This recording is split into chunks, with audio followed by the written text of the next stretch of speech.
There's been a brand new whistleblower come forward over the past couple of days, and he has blown the internet to oblivion. Basically, he was due to be a part of James Fox's upcoming series that's coming out over the summertime called The Program. And for the first time, he was going to be talking about legacy programs and first-hand accounts of UFOs, UAPs, and these alien phenomena. Okay? Unlike David Grush, where, there was a lot of information come forward, this guy had first-hand, experiences, and he wanted to really blow the whistle on them. We got a little teaser to this back on April 2nd when James Fox posted this to his Twitter page and said, unlike April Fools, this individual is real and will be featured on the program for the first time regarding certain legacy programs.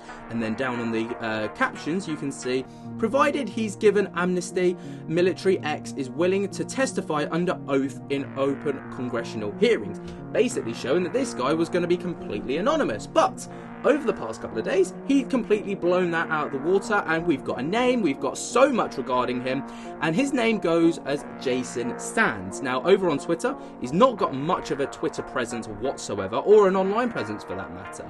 All he's got is a Twitter page and one post made. Now, this post is going to become very, very pivotal in just a moment, but long story short, he went live on Twitter Space with multiple other people to kind of blow the whistle on, well, not blow the whistle yet, but kind of prepare people for what was to come. And some of the things that he was due to talk about was, well, one thing in particular was that James Fox was well aware that he was doing this because he texted him during that period when he was going live. So, he was well aware that he was going forward. He said that he's a first-hand whistleblower, and his whistleblowing, his first-hand knowledge of this phenomenon, which is amazing. Unlike other people that have come forward so far, it's kind of been second-hand information thus far, but apparently this is going to be first-hand information. Any connection to classified programs need to be discussed in an SCIF, and he's willing to publicly testify in hearings, and he's made this very well known to Congress, which obviously is very similar to that of David Grush. He said that given his testimony to the Senate and House each time he's spoken to them, and there's been at least 7 individuals present. This is the real talking point, and this is where some things the lines start to blur a little bit, but regarding whether this guy is legit or not, because that's a huge thing that's been floating around the internet, is this guy's legitimacy. So, one thing is, he stood 3 foot away from a blue-skinned humanoid. Okay, there's been crash retrieval programs are legit, multiple craft and NHI tangible and physical, long stories about lots of non-human intelligence, about some of them being able to tolerate us, about some of them, not liking us but not being malicious, and some of them just kind of not liking us whatsoever, apparently. But the blue-skinned humanoid has been a huge talking point because Patrick over at the Vetted YouTube channel did make a video regarding this whole situation and basically said that he's come into contact with this blue humanoid, and over the radio, here's some summary notes from his podcast. Basically, he said that over the radio, Jason was told to kill the alien, and Jason shoots and kills the alien, apparently. Alright, bear that in mind, because that obviously came from Vetted's YouTube video that was uploaded yesterday. But kind of coming forwards, we're going to look at some of the things that were said about Jason and some of the things that he said in this Twitter space. So take a little gander to this clip right here, because this is one of many clips that I'm going to be showing you within this video, because this whole situation runs so deep, and the entire Twitter space was well over 5 hours long. So, I'm not going to bore you with the full 5 hours, but if you want to find it, you'll be able to easily find it over on Twitter. But here's a small segment. So craft, Texas, Central America, South America, Vietnam, and several other countries are retrieval site areas. The types of craft, it's like we discussed earlier, just, some of them were just drones with no biologics. Some did have biologics in them, that sort of thing. From the person that I had contact with and what I thought he was doing here, he felt like he was telepathic part of what he was communicating because he wasn't speaking English, and I didn't know what language language it was, but I could understand him perfectly. So we were sharing mind space, and apparently there was some kind of residue memory from him that when I was being interviewed, some people were able to bring that out of me. And he just mainly he seemed like he was here as a worker, part of the workforce that was interacting with program. Now, when you get back to the part of your question about, what interaction do they have in the program, the only parts of that I got exposed to was just the fact that they were helping in the labs under certain conditions that were highly, highly managed. And you could tell they did not want to do a free-for-all exchange of a technology at all. It seemed very, very controlled, like they didn't want to give anything dangerous to us at all. So hopefully that answers all the questions you had. Part about the agreements. Have you heard of anything, Oh, the agreements. Yeah, NHI agreement? Well, that's as far as I would say, is that I know that if they're working in the labs, there had to be some kind of an agreement for them to do so, because I'm sure they had to barter back and forth as to what part they wanted to play, how much they wanted to give. So that all had to be part of an agreement of some sort. I also heard at one point that the Holloman thing did happen, and that again shows that there was some sort of interaction between our own president at the time and them. And I would imagine there was some kind of an agreement, either verbal or written or otherwise, that has been probably enacted ever since. So those are the only two things I could bona fidely say, that yes, there is some form of agreement out there, that if those two things that I heard are true, then yes, that there's at least evidence that I have heard that that's exactly what's going on. Now, that is hot takes, all right? A lot of hot takes there regarding presidents and agreements and all sorts. There is a lot to take in just from that one small segment alone. But like I said, it runs so much deeper than that, with so many other things being said about Jason. All right, and this other clip that I've got for you guys right here, is that something you could also talk about? kind of talks about some of the things that were going on, and some of the things that he said. Take a little listen. But do you know much about 20 and back? Yes. Is that something you could talk about? I'm not comfortable talking about it, but I served it. I was forced to serve in it when I was taken out of the program. Okay, UFO Intros takes note of that, because I talked about that on one of your spaces like 3 months ago, and you're like, what's that? But now, there's a lot of what he just said there within the Twitter spaces, basically saying, yes, I was a part of that. No, I can't talk about it. Yes, I was a part of that. Yes, I witnessed that. But no, I can't talk about it, if that makes sense. It's very, for whatever reason, it was very hush-hush, kept under wraps kind of thing. And whether that be because he's exposing it all within the documentary that's coming up, and maybe he's got an NDA to not disclose it beforehand, or whether it's because he's just genuinely can't talk about it yet, I don't know. But that's the only kind of way that I can see it playing out. But like I said before, Patrick from Vetted he made a video about it yesterday, and he kind of disclosed that that Jason Sands has come into contact with a blue alien that he had to kill over the radio. Apparently, he was told to do that.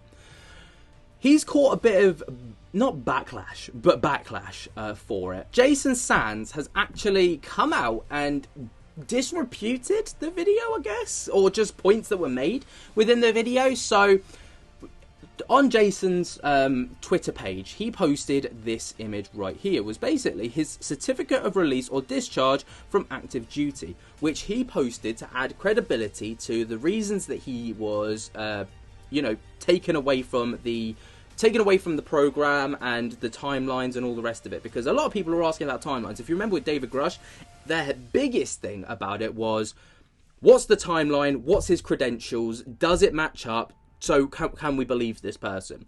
And it did. News Nation were incredibly good. They went real deep into his credentials. Everything added up, and he's now, a certified whistleblower. He was, he would have been there at the time, during the time of all of these things going on. So he posted this to basically, again, add up the timeline. Now, Jason was reached out to by Matt Laszlo. If you guys know who Matt Laszlo is, he does the Ask a Poll UAPs. He's incredibly good. He's got his nose on the ground and his finger on the pulse when it comes to all of these things. And, he's a really good investigative journalist. And Someone even responded to this, so, you know, DMs are open from Askapol, saying Matt Laszlo would have loved to have a chat anytime. And then Chris said, FWIW, Jason, and then basically tagged in Jason. Matt are one of the frontline UAP political reporting with raw, crowd-sourced, unbiased and unfiltered journalism. I trust them to treat your story with the respect and transparency, but check out their work, it speaks for itself. Jason responded to this and said, yes, that's why I joined the chat last night. I do want to address an inaccuracies from people that are blogging today. Number one, I didn't kill any blue aliens. Number two, I should have been very clear that I was a part of the UAP forum and not employed by the UAP task force. Which basically tries to undo some of the things that were said, not just in Vetted's video, but, you know, also in Vetted's video, and you can see down in the description of Vetted's video, he says that in our previous video, link below, about Jason Sands, we mentioned Jason, quote, killed a blue alien. We were the only ones to report that. He responded on Twitter to our first video. We discussed that topic on this video. So, basically, there was an indirect response to Vetted's video about him killing a blue alien, which was, you know, an exclusive take. Only he reported that. So the only reason that he would have been mentioning that within his tweet was because he would have been indirectly referencing to Vetted's video about it. Now, does that mean that Vetted's video is wrong? No. Does it mean that there were inaccuracies? Potentially. I don't know. Like, there's not... I want to see what Patrick's video holds today to see what kind of retort there's going to be, because, you know, we'll hear about it. But down in the comments, I did see a very interesting comment here about... He never said he killed an alien. Vetted said it multiple times without vetting anything. Talk to the guy before making videos like that. Now, I get comments like this all the time. I'm sure that Vetted would have had... substance to this before reporting it, because he's incredibly good. He's probably one of the best people to be doing this, like this UAP reporting. So I'm certain that if something was said like that, he would have vetted that opinion first before putting it on a video. He would have made sure that that information was accurate. Now, that was a little side note, just because, you know, it was brought up and it was a big talking point. And the next thing that was brought into question was a potential law firm of Jason Sands. Now, people noticed this. Obviously, people went out Googling Jason Sands to try and get his credentials, to try and find out as much as they could about him. And in their research, they found this law website, which is interesting because on the surface, it looks like your bog standard, you know, law professions website. But people found inaccuracies with it and found that the lawyers within it weren't actual people, and they were fake people. And another thing that people thought was, if you're trying to be taken seriously in a very serious profession like a lawyer, you wouldn't have your profile picture as something as wild and out there as a selfie of you in a mirror in your bathroom. And that's just kind of where people were like, what is this? Is this an AI generated website? Is he even aware of this website? Now, I'm not going to stand here and say that this is absolutely his website and everything else, because I don't know that. And this could be something that was just completely created off a whim. Like, you know, he might not even have knowledge that this website exists. So we're going to give the benefit of the doubt there. But it was an interesting point that I wanted to kind of bring up with you, because, you know, it's one of the things that's being brought into question to try and almost, you know, not discredit, but be like, what's this about then? What's this kind of situation? But there are a lot of people who are not on board, let's say, with Jason Sands. And there are a few people who are questioning his validity, let's say. So one of them being at Aerotech Space over on Twitter, because, you know, he likes, how do I describe it? He's not a debunker, but he likes to, like, you know, draw. He's been very accurate with his information. Let's put it that way. His credentials and his, you know, information on his Twitter page speak for itself. So he said, "I caution everyone to be skeptical of Jason Sands. A lot was said last night, and it doesn't seem to make any sense how a 20-plus year US Air Force signals intelligence analyst was talking about aliens and 3 inches or 3 foot from an NHI. His job is behind a computer screen intercepting foreign communications for intel," which, you know, brought a lot of questions. People were like, well, actually, yeah, that makes sense. Like, why would he be out in the field 3 foot away from a blue alien if his job's behind a computer? But maybe he had field work. I don't know. I don't know the guy. It's very scarce information online, and that's why people have plucked at these things like the law firm and, like, you know, other things like that. And another thing that he said was this post right here, which was in response to a tweet that I'll read out in a moment. So, well, the initial tweet was, "A new whistleblower, Jason Sands, who claims direct contact with non-human intelligences and is a key feature in James Fox's upcoming documentary, claims he was forced into a 20-year and back program during the interview on Spaced Out Radio."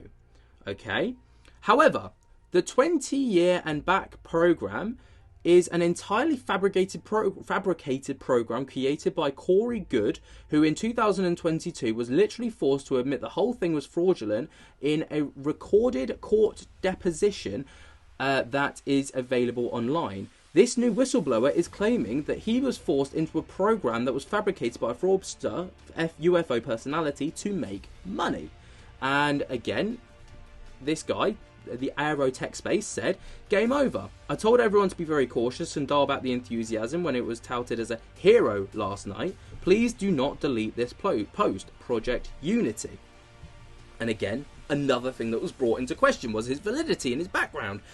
And another thing that was brought into question was, again, to do with his background, and that was during the space. Now, people, it's absolutely wild, right? Because people have looked so in depth at this Twitter space that he did. But let me bring it back again. New UFO whistleblower Jason Sands completely contradicts himself less than 24 hours after going public. Last night, Sands said he was part of the Pentagon's UFO task force. Today, he says he wasn't. And this was during the Stephen Greenstreet, by the way, is hot on the heels of this kind of thing. So, April 20th, Greenstreet, were you a part of the UAP task force? Sands, yes. Greenstreet, when were you a part of the UAP task force? Sands, from 2021 until Arrow was stood up, basically, until Arrow was created. Greenstreet, so you served with Brennan McKernan? Sands, yes. April 21st, I should have been very clear that I was not an employee of the UAP task force, which again goes back to that original tweet that Sands made. And Sands did respond to this and said, this is where it gets heated, and says, "That was my bad. I should have made the distinction between being part of the UAP Task Force Forum, vice the UAP Task Force employees. So great that you caught that so we can clear that up. Not a contradiction, but just you mincing words as you seem to do. Glad your audience now has the correct meaning. Stephen Greenstreet responded by saying, "That was my bad, and then you blame me. Lol, classic. I asked you a specific question, which you specifically answered. You later contradicted yourself. Also, how did you get access to classified task forces forums if you weren't part of the classified task force?" Whew. In which, basically, there was no response. But Jason Sands once again responded, not to that thread, but with a new comment saying, "By the way, there were many folks in that and the forum that were not employees, who are part of that forum that were not employees." Stephen says, "What forum? Government or personal? TS or CSI? SCI, sorry. Can you provide evidence it even existed?" Once again, to which it was a case of, yeah, trust me, bro. And that was kind of where things died out on that front. The whole situation is absolutely batshit crazy. There's a lot of mudslinging going on at the minute. There's a lot of, he said, she said, and kind of people reading between the lines and people looking for information that might not necessarily be there. And basically, until I think there's going to be another case of someone coming forwards to talk about this, whether it be Jason Sands in a more direct approach, whether it be, you know, sat down with an interviewer, similarly to how Grush did with Coulthard, to kind of really air out and iron out the kinks in this story, really kind of go from the beginning and build up a timeline, because I think that's what's needed for this kind of, for a whistleblower. Of course, it's all about credibility. You're only as credible as your weakest statement, okay? And right now, this is a very rocky start for Jason. But if you remember back to David Grush, all of these things were coming out about him as well. Whether he was legit, whether he was not legit, whether he was actually part of these task force that he claimed to be, whether he had this intelligence that he claimed to have or not. The whole thing, again, time is going to be able to tell. Because, like David Grush, he's either going to become a staple of whistleblowing, or he's just going to fade out like the rest of them. But what do you guys think on this whole Jason Sands situation? It's absolutely mind-blowing, and I truly... I just don't know anymore. I just don't know. But I want to hear your guys' thoughts and opinions down in the comments below. I've gone on a real deep dive on this one, and I've tried to drum up as much of the information as I can. If anything else comes out, I will be making more videos to kind of keep you guys informed. But until next time, I hope that you have enjoyed. If you haven't already, be sure to jump scare the hell out of that like button. Subscribe if you're new, and tickle my little bell so you get notified whenever we upload. And until next time, guys, I hope that you have enjoyed. I cannot wait to see you in the next one, and I'll speak to you later. Peace.